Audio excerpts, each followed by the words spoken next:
This event started about 5 years ago, and the purpose of it was to celebrate the rebirth of the Marshall football program. It was not intended to replace the November 14th event that we have here, where we have thousands of people and we turn off the fountain and we honor those 75 individuals who lost their lives for Marshall University. So today is a celebration. Today is the day we turn on the fountain.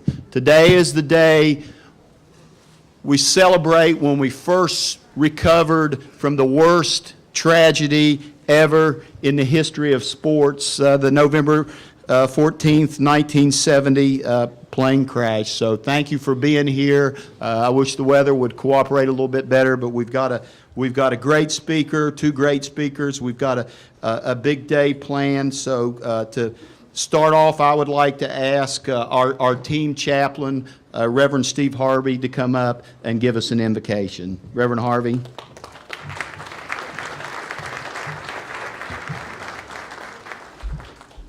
You go to the stadium today or sometime in the fall, you'll see our guys raising the two L's. I know you've seen that sometimes in the pictures. But that little deal, Mike mentioned that it's a celebration of who we are and our legacy.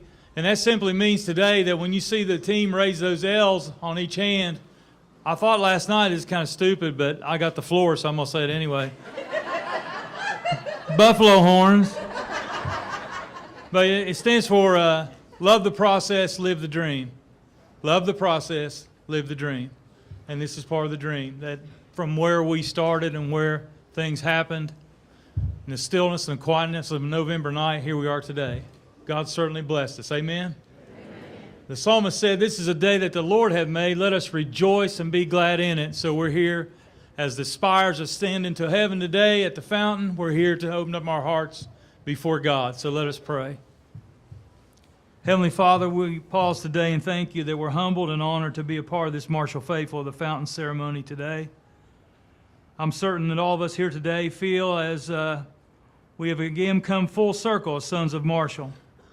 From the stillness and quietness and solitude of that November day when everything changed in an instant and time seemed to stand still, to today, here we are, 2015, a new birth in the season of life with the water being restored to the fountain. New hearts, new life, new hope, new dreams. God, I pray that you will take good care of our football families, those especially sacrificed their sons and daughters for this program. Most of all, you watch over our 2015 Thundering Herd football team, Coach Holiday and his staff. Give us a great new year to protect our legacy of championships. Lord, it is good for us to be here today. May this living water of the fountain forever remind us what you said. When we drink of this water, we shall never thirst. Thanks for loving us today, for extending us your mercy and grace. May we forever and always remember that we truly are Marshall University. We ask your blessing now on everyone who speaks today. All the words that are said may glorify you. Bless these Marshall people today. What a great time to be a son of Marshall. It's in Christ's name we pray. And all God's people said, Amen. Amen. Thank you. Thank you, Reverend Harvey. December 17th, we lost a true son of Marshall with the passing of Dr. Stephen Kopp. And Dr. Kopp touched many lives here at Marshall University, especially our student athletes. I truly remember, and I'll remember the rest of my life, how happy Dr. Kopp was in the locker room after the Louisiana Tech game when we won our first ever Conference USA football championship. He's not here today, but I know he's upstairs watching us, and he's proud of us, and he's glad we're all here together celebrating the rebirth of Marshall University football. We're very fortunate in the interim to have a gentleman step in and take the leadership of this university, a gentleman who is a graduate of Marshall. He's a true son of Marshall. He's been a tremendous supporter of not only athletics, but he's been a tremendous supporter of this university. He's a native of Logan. He's been involved with higher education on boards his whole life. He was a very, very, very successful businessman.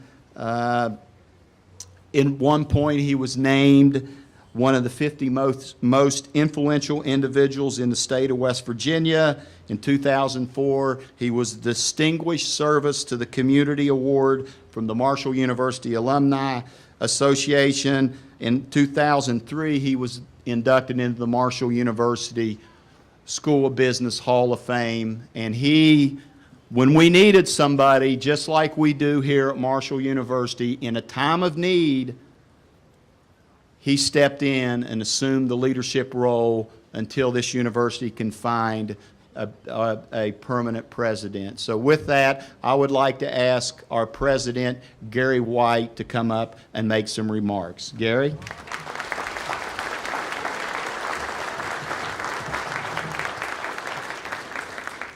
Thank you, Mike, and good morning. What a great day, and thanks to all of you for being here on this very special occasion.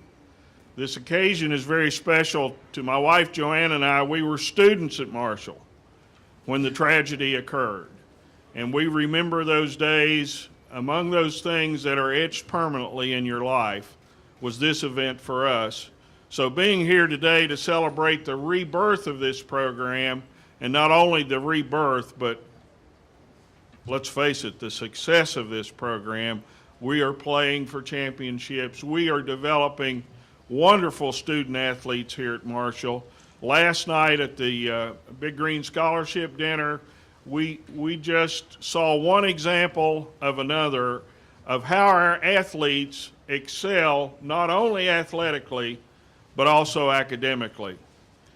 Dr. Kopp left a wonderful legacy here at Marshall University. Perhaps some of you are here today and maybe have not been on campus for some time. I think you would agree with me. If you look around, Marshall University has changed. It's a beautiful campus. It's an inviting campus. One of Dr. Kopp's initiatives was something that's known in the business of higher education as town and gown. Our relationship with the city of Huntington and the rebuilding of the city of Huntington, each being an integral part of the other, has been a tremendous success under Dr. Kopp's leadership. And our mayor, Steve Williams, is here with us, a former athlete here at Marshall University. And Mayor Williams, thank you for being here.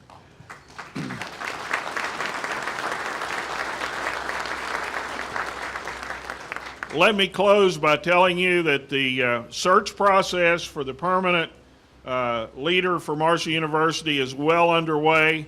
We have had now 59 applicants for the position. Our search committee has narrowed those 59 down to 8. We will be conducting personal interviews, and then probably 3, and maybe as many as 4 will be brought to campus the week of May the 18th. So those of you who can be here and have an interest in meeting those candidates and helping us find the new leader for Marshall University, we encourage you to follow the website and follow the schedule and come and meet those individuals. This is an important decision. It's a very important time in this university. Let me close by saying thank you to all of you again for being here, and our athletic staff under the direction of Mike Hamrick has moved light years over the last 5 years and brought us to where we are today, and certainly will take us to where we need to be tomorrow. Thank you, and enjoy the afternoon. Go Herd!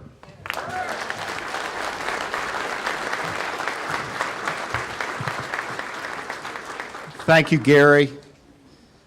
Our next speaker will be our featured speaker today, and we take this very serious as who we feel would be appropriate to come and speak at this occasion. Just so happens that I have had a very professional or personal relationship with our next speaker. He was the He was the athletic trainer here in the 70s. He was the athletic trainer here when I was a student athlete. He was the athletic trainer here in very difficult times, tough times.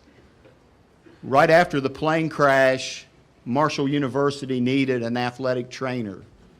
It needed players. It needed coaches. It needed administrators. And you see in the movies all the jobs that are so glorified as the coach, the AD, the assistant coaches, the players. But there was always one guy behind the scenes that our student athletes can attest to today, that whenever you needed something, he was always there for you, and that is the athletic trainer. A guy, I think he was about 25 years old, was finishing up his graduate degree at Appalachian State. He saw that there was a job opening at Marshall University. He had no idea about Marshall University other than he knew about the plane crash. And this gentleman took a chance, and in 1971, a native of Durham, North Carolina, he came to Marshall. And he came to Marshall because he believed that he could make an impact on the rebirth of the football program at Marshall University. And for those guys of us in the 70s, and many, many, many of us are here today, can tell you that this gentleman not only helped us physically when we had injuries, but he helped us mentally. Because psychologically, as a player coming in after the plane crash and in the 70s, it was hard. It was hard when you didn't win any games. It was hard when people said, let's shut the program down. It was hard when you would pick up the newspaper the next day as an 18 or 19-year-old and read that you just weren't very good. And why are we playing football? But there was always one guy that we could turn to. This gentleman, his name was Vic Winburn. And he wasn't much older than us. And he came to Marshall University, and he spent 10, 11 great years here. And he helped Marshall University football get through the toughest 10 years in the history of Marshall football. He's loved by his players. He was inducted into the Marshall Sports Medicine Hall of Fame in 2002. He's just a tremendous person. When I called him and asked him to speak, it was kind of, am I worthy of this opportunity? And I said, come on, Vic. If there's anybody worthy of this, it is you. Here's a gentleman that gave 10 years of his life to Marshall University to help behind the scenes build this program back. He was the only trainer we had for every sport. Vic, I think we've got 9 or 10 now, so don't want to hurt your feelings, but it gives me great honor and great privilege to introduce a dear friend of mine, a person who helped me in my life in so many ways. Introduce him to come up here with you and share what it was like to walk on this campus to help build this football program back to where it is today. Please give a warm welcome to Vic Winburn.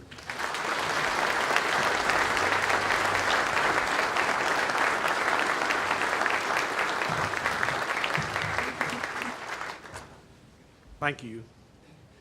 It's kind of difficult after that. For one thing, you took part of what I have to say, but that's okay. Before I start, I'd like to introduce you to my wife. So what are you trying to say? I'm too short? I'm in charge now. That's okay. There were a lot of mornings at 6:30 when I was.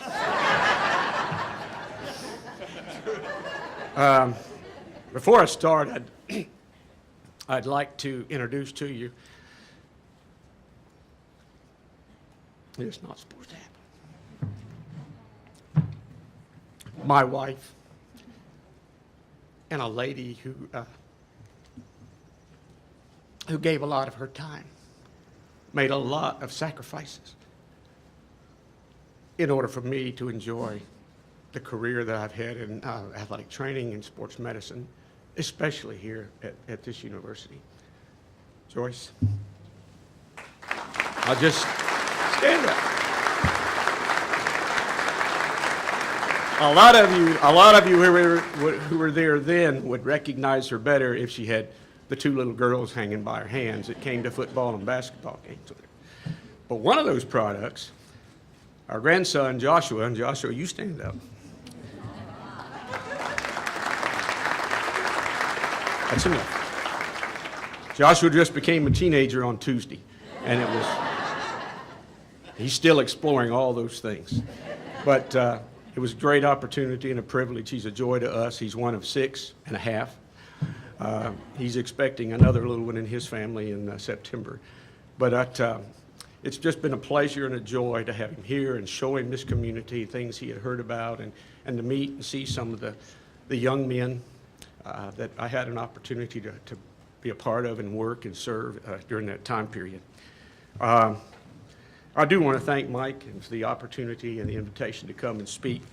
I know it's raining, and I don't want to be to keep you out and keep you dampened. It's exciting and it's humbling to have this opportunity. I'm not sure, however, that I can highlight 10 years and the 90 minutes that Mike gave me to speak. I promise it's not that long. But from the observations of an athletic trainer during that time period, I do think that I can share some things, and I didn't really give that thought until after my conversation with Mike. I also want to thank the young athletes who were here and who trusted me in those days. They were away from home, many of them for the first time. Many of them high school players in that first year, just a month or so having graduated high school. And if you can't appreciate the amount of responsibility that you feel for the welfare of those people, and certainly you can't if you haven't fulfilled the role of an athletic trainer. But I appreciate them. What I'm doing and what I've done for 50 years was my aspirations when I walked out of high school. I wanted to get into athletic training and sports medicine, and it certainly has been a blessing for us today. The only reason I stopped at this wonderful institution was because the time spent with my family, 2 little girls that were growing, 12 and 14-hour days exact a tremendous amount of time away from being a father and a husband. And my decision was to try and find the other place where I needed to be. That's not to say that somewhere down the road someone may have afforded me a quick exit. I don't know. There's many coaches that I would thank for the opportunity to work with them and opportunities to share them. Mike mentioned that I was responsible for all of the athletes and all the programs at the time. Unfortunately, I didn't have the time as one individual, and I had a few student trainers, but it wasn't time to spend the personal one-on-one time with sports other than football and basketball that I needed to. But we were there whenever they needed it, and whenever we could be at their events and their practices, we did. This was my first job opportunity professional as athletic trainer, and in the fall of 1970, as Mike mentioned, I didn't know, I'd never heard of Marshall University. I was in the middle of my graduate work at Appalachian State University, and it was in the fall on a Sunday morning that I read, like so many other people, about the tragedy that occurred here. 8 months later, I had assumed the duties of the head athletic trainer. That's been one of the many blessings of my life. My reflections today will be from the perspective of an athletic trainer, and that's something that I understand many of you don't really understand. You've never been there. You see the coaches, you do see the administrators, but until you've had an opportunity to be in the hollow areas where the guys come when they have a problem, then you can't appreciate that. But basically, it's a day-to-day function focused on trying to prevent injuries. And as happened in sports, when those efforts fail to do the prevention side, then there's care and treatment and issues involved trying to help them recover so that they can safely and completely return from that injury to competition. First, let me say that regardless of how I might come out today, this is not about me. This is about the young athletes that I dealt with during that time and the coaches and other staff that I had an opportunity to work with. Secondly, we live in a time when potentially whatever you have to say can be taken wrong, and it can be misunderstood, and people are offended. When I express myself, especially in the job and profession I've been in, I can't do that without reference to my faith and to my, excuse me, my beliefs. I've never been one about political correctness. But what I am about is trying to ensure that everyone who has done a job gets the credit for their efforts. And that's easy in the realm of being an athletic trainer. I just tried to do my best to accomplish what I was put here to do. The healing of an injury is not in the hands of an athletic trainer. It's our job to facilitate the environment so that that individual, whatever the injury, however severe, has the best chance of recovering from that situation and then being put back on the field. Sometimes that requires early morning visits. Lots of times during the days, lots of times at the end of the day, into the evening, because you had to fit in the treatment times with coaches' meetings, classwork, and study hall times. So our training room at the time didn't really have a consistent closing time. We were there until we were able to get the young men and women taken care of. It wasn't a popular decision. You don't like to get up at 6:15 or be at the training room at 6:15 or 6:30 in the morning, but it was necessary, and fortunately, we had some leverage that said you got to be there, because if they didn't come see me, they were going to see the coach later. So one benefit that I had personally during that time was in those, especially the wee hours in an early morning or an evening, was to get to know those athletes more personally, spend that time sometimes one-on-one. And that was a very important, because you see them outside the crowd and outside the remnants of everything that's going on, but it's who they are personally and individually. And sometimes they do mention a circumstance from being away from home and so forth, and you get to have an opportunity just to share with them, sometimes even maybe pray with them and understand where they're coming from. In time, each one of them tends to become like your family. Your desire is, as an athletic trainer, to do the very best you can, because they, as athletes, and the staff the coaching staff, are depending on you, because you're the one that's responsible for helping them get back to their situation. First, let me submit to you today that the scars of our lives only tell us where we've been. They in no way need to dictate where we're going. And if ever that was a fact, if ever that was the case, it was right here at this university that began back there in 1970. Certainly, after November of 2007 or 1970, this university was in a calamitous situation. I have genuinely enjoyed the season of my journey here at Marshall. But upon my arrival, I obviously had no idea what to anticipate or how to delve into it. I couldn't grasp the concept of the tragedy. I had some understanding that there had been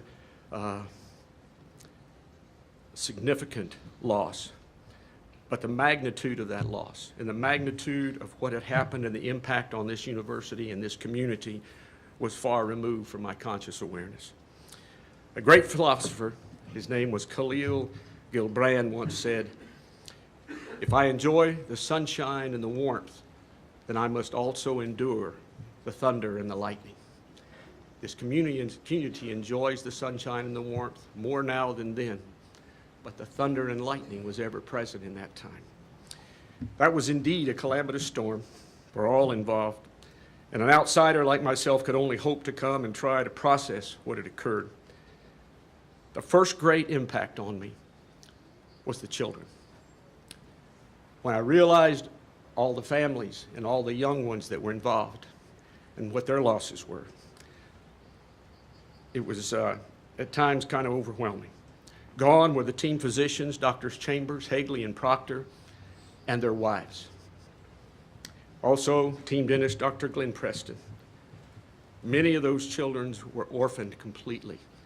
Some suffered the loss of one parent. And the opportunity to understand and recognize that gave me an opportunity to grow myself during that time period.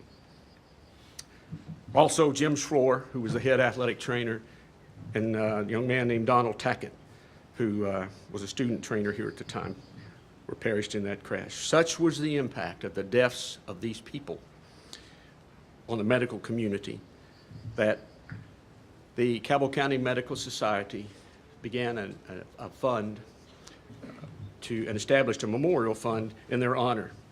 And it was used, those funds were used to refurbish the athletic training room in Gullickson Hall.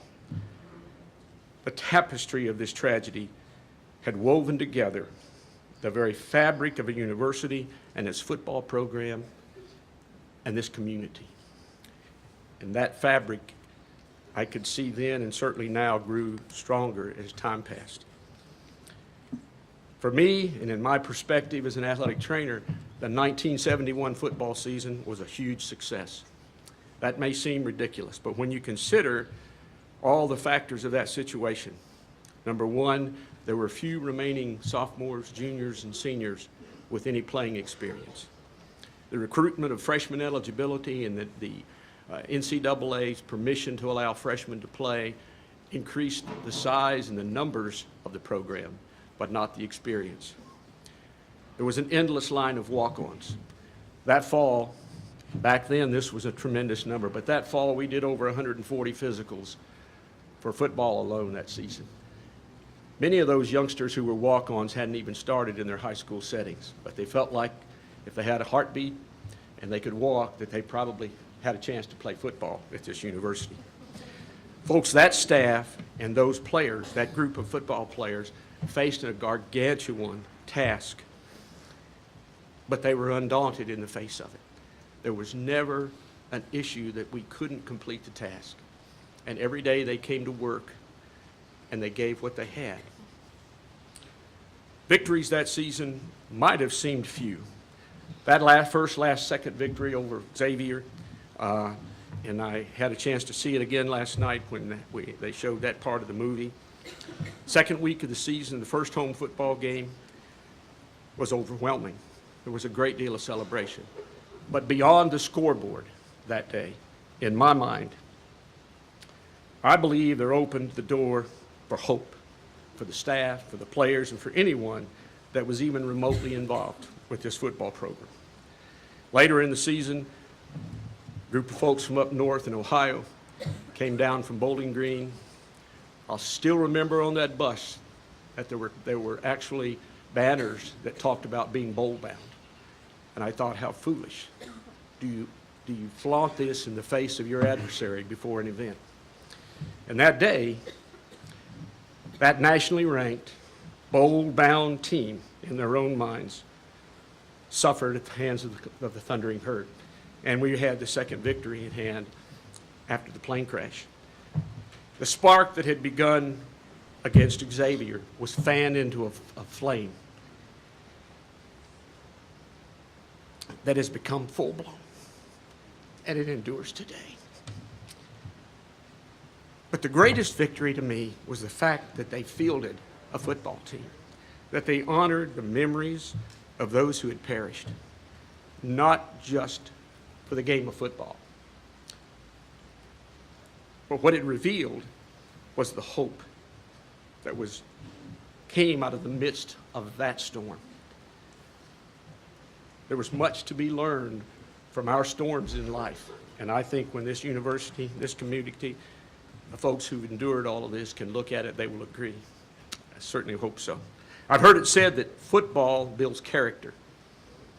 Perhaps sports in general don't so much build character or even define it, as John Wooden was heard to say. Personally, I believe that athletics reveal the character that was there in the first place. It only fosters its growth during the times of that performance because of what potential it can bring the athlete to grow into in his future. You see, life isn't about waiting for the storms of life to pass. It's about dancing in the rain while they come. This has happened at this university and this community as I've watched. Unfortunately, we live in a culture where we seek instant gratification. Consequently, we often overlook or discard or forget about, call it whatever you like, those who are at the forefront and in the midst of the construction process of that new structure. Nelson Mandela once said, "Don't judge me by my successes. Judge me by the number of times I fell down and I got back up again." Consider this, Sam Walton didn't open his second store for 7 years after he started his company.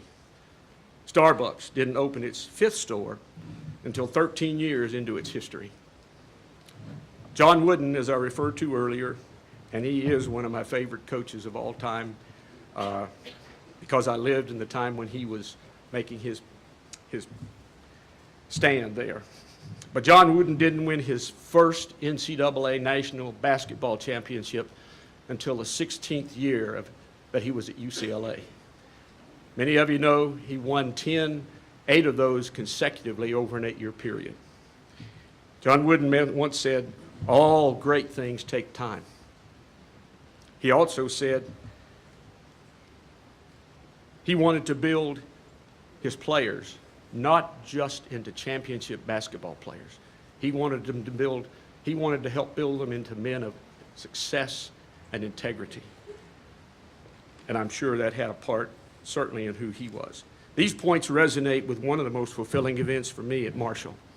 And I was asked to try and look back and share this, and that's difficult with the number of people and the names and the faces that were there. But it's kind of indicative of what went on at that time. We opened the season with a game that we did not win down at Moorhead one year. And in that game, one of our kids suffered an injury near the end of the game. He was even hit out of bounds. Imagine that. Suffered an injury to his hip, crest of his ilium, called a hip pointer for those of you who are familiar with it. You know it's not a serious injury. Certainly is not a life-threatening injury, but it is an injury that is very painful and can be very difficult and debilitating. All the next week, beginning even during the game itself, we treated him, we worked diligently to try and overcome that. Into Wednesday, he still wasn't moving much, so we incorporated getting him into pool to try and get him a little more movement. We tried to get some conditioning in there. There was never a hesitancy on the commitment to be there.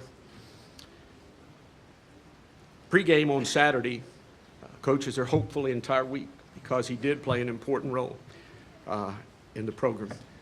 The coaches kept asking, and I had to keep saying, we're just not ready yet.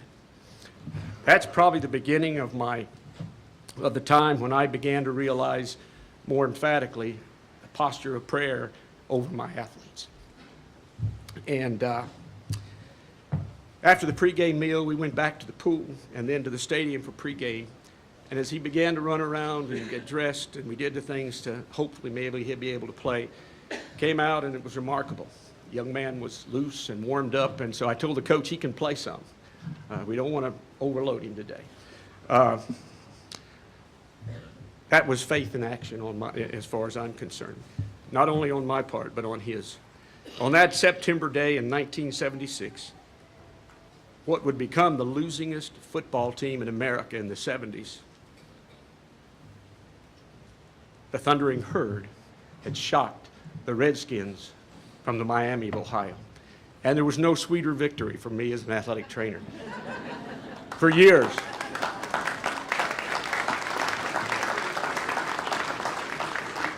For years, I'd labored weeks to recover from their poundings. The first time we played them, it was 66-6, and that 6 was from an interception that was returned.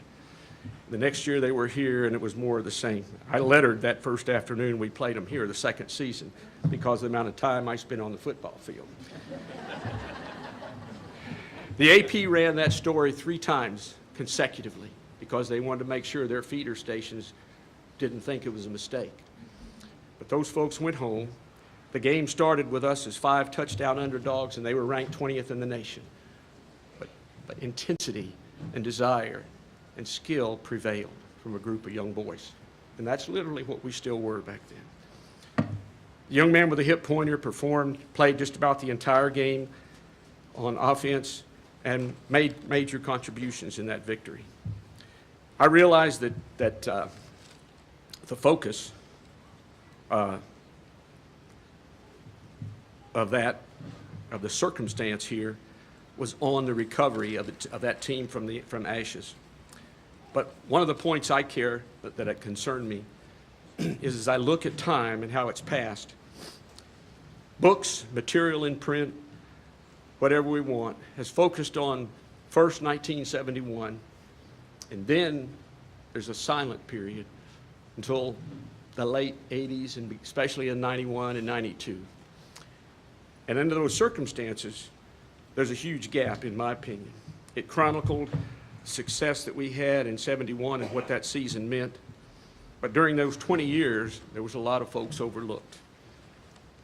I realized that, again, that focus was on the ashes and the recovery, the championship success in the Southern Conference and Mid-American Conference, the bowl victories, the national championships.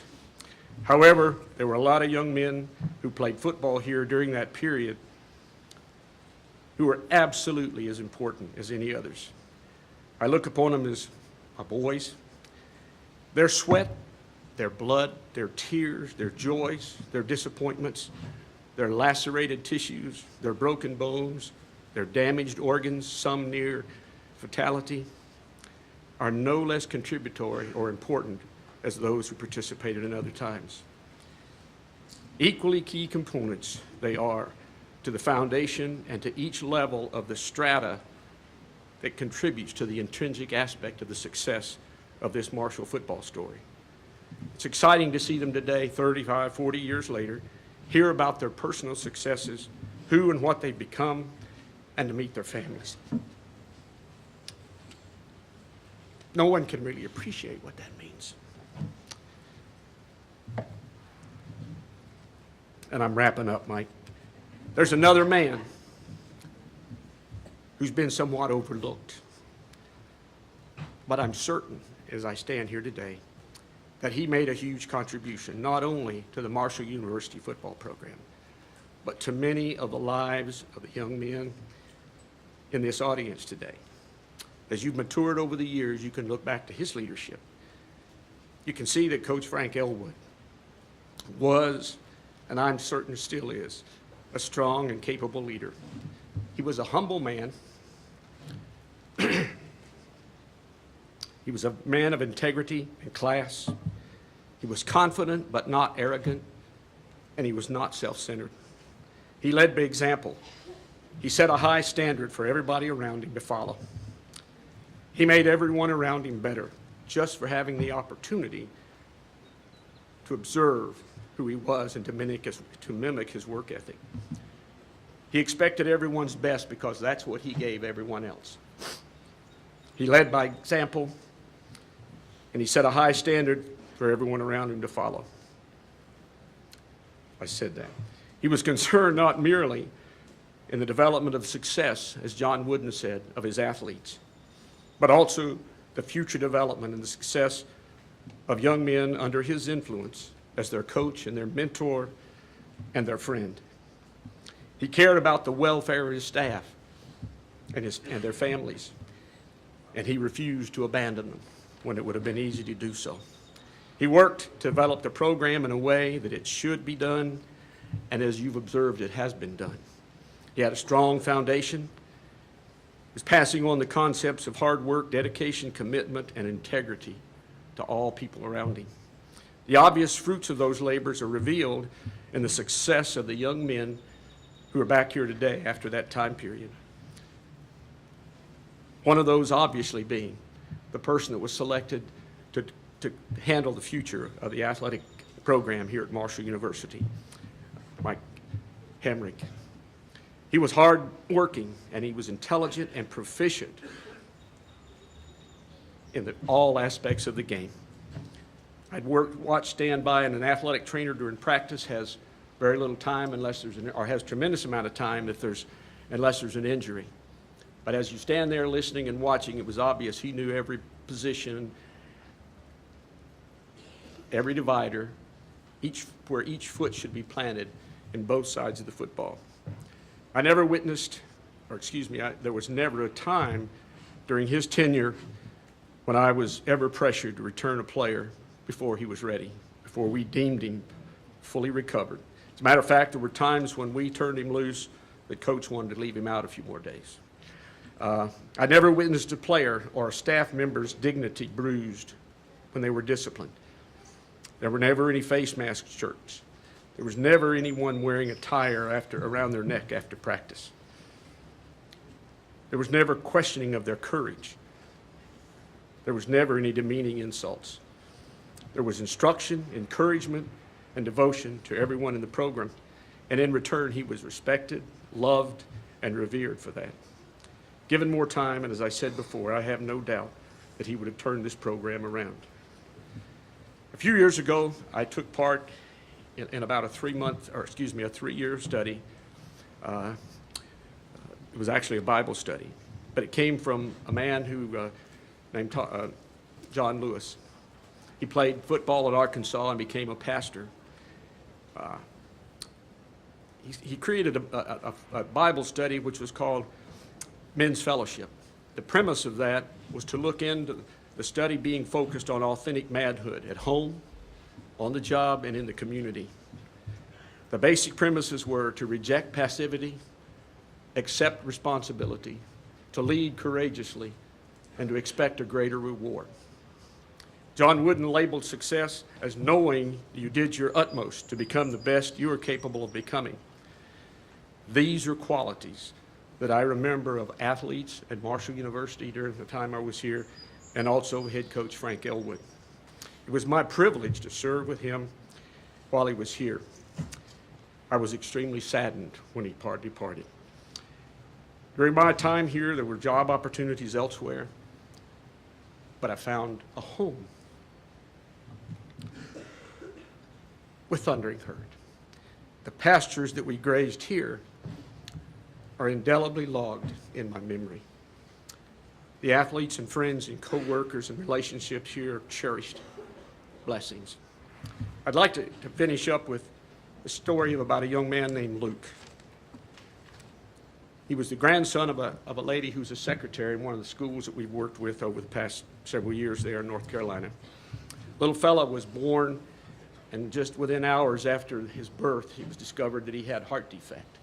And he experienced a heart transplant 11 months after his birth. For 6 years, he endured and labored multiple surgeries, multiple illnesses as a result of that heart defect. But the little fellow, when you saw pictures of him or was around him, he had a heart as big as the all outdoors. He gave love to everybody just by his actions. A month ago, my wife and I went to that funeral. And over the table that held the mementos of his life, there was a quote by Dr. Seuss. And it said, "Don't cry because it's over. Smile because it happened." And I have an opportunity today to smile because of the opportunity I've had to have here. I thank you for having me then and today. I enjoyed that time, and that's my reflection of my season at Marshall. God bless.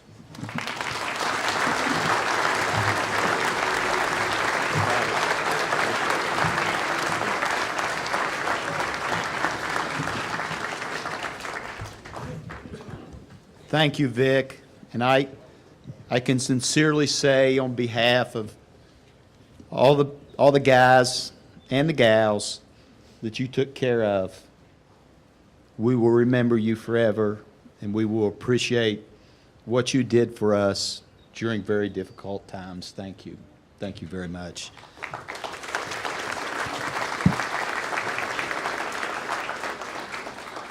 Our next speaker will make some closing remarks, and then I would like to have him stay on the stand and bring Vic back up, and we'll turn this beautiful fountain on. And this gentleman needs no introduction. He's probably one of my all-time favorites here at Marshall. Vinnie Curry. Vinnie's in his fourth season with the Philadelphia Eagles. When he was here at Marshall, he's number 4 on the Herd all-time list for sacks, first team All-American, Conference USA Defensive Player of the Year, Eagles second-round draft pick, and I could go on and on and on about the accolades of Vinnie Curry. But I've got to tell you a short story about Vinnie Curry. No, I could tell a lot of stories on Vinnie Curry, but this is a sad story that turned out great. I'd like to go back to October 10th, 2011. Vinnie's mother died of cancer at 50 years old. We were in the middle of football season. We had a game that Saturday. Coach Holliday told Vinnie he needed to go home. Vinnie went home to be with his family, to put his mother to rest. Vinnie didn't know if he was going to come to play that next Saturday against Rice University in a very, very important football game. Vinnie wasn't expected to play. Vinnie did not practice all week. Vinnie came back on Friday night, less than 24 hours before the game. Didn't know if he was going to play. It was his decision. Coach Holliday said, Vinnie, it's okay if you don't play. The last minute, Vinnie decided he wanted to play. He wanted to play for his mother. He wanted to play for Marshall University because I know that he loves Marshall University. That day, Vinnie Curry had 9 tackles, 3.5 sacks, 4 tackles for a loss, a forced fumble, and a fumble recovery.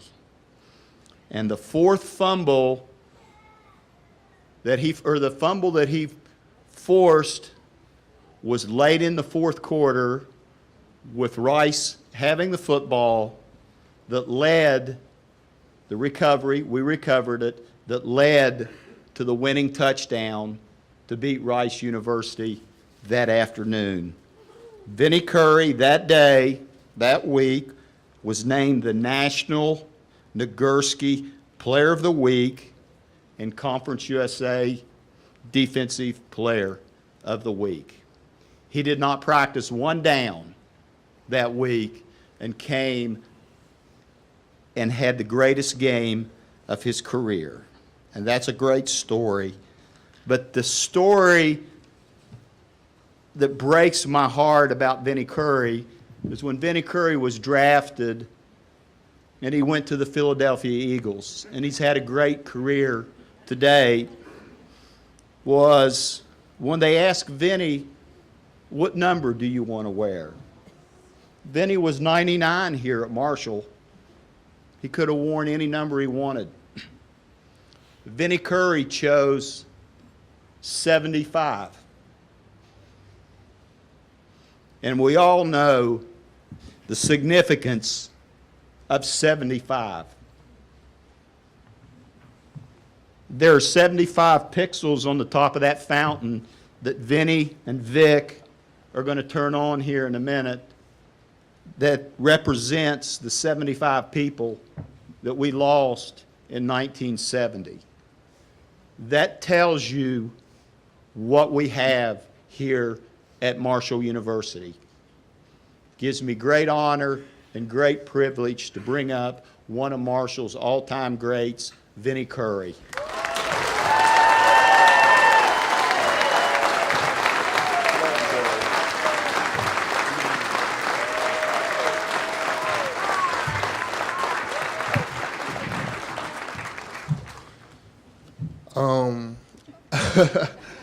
It feels good to be back. You know, I just want to start this off by thanking Vic, you know, and all that he sacrificed, you know, for that 71 team. You know, that really means a lot, you know, for everybody in the athletic facility today because, you know, without guys like you, you know, this wouldn't even be possible.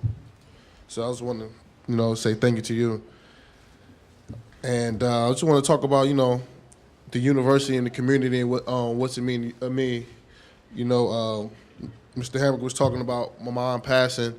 You know, at that funeral, it was so much green everywhere. I mean, heard this, heard that, and I was like, you know, I haven't seen the setup, and when I got there to the funeral, I was just like, where did this come from? Like, and then I started reading the cards, and then that goes to show you that, you know, there's more to, you know, Marshall University than, you know, athletics, you know, education, and it's really like a real family here. So, you know, I just wanted to show my appreciation, you know, when I got drafted, you know, just to represent the Young Thunder and Herd. You know, those guys didn't have an opportunity to play in the National Football League or further their careers. So I chose to wear the number 75. And, you know, I want to thank Coach Holliday. He got the program back on track. You know, these guys give me a lot of bragging rights. You know, I make a lot of side cash in that locker room. I make a lot of side cash in that locker room. But, you know, I'm not gonna talk about me, you know, all day. I just want to say thank you for having me back, and, you know, let's celebrate this 2015 season by, you know, turning on the fountain.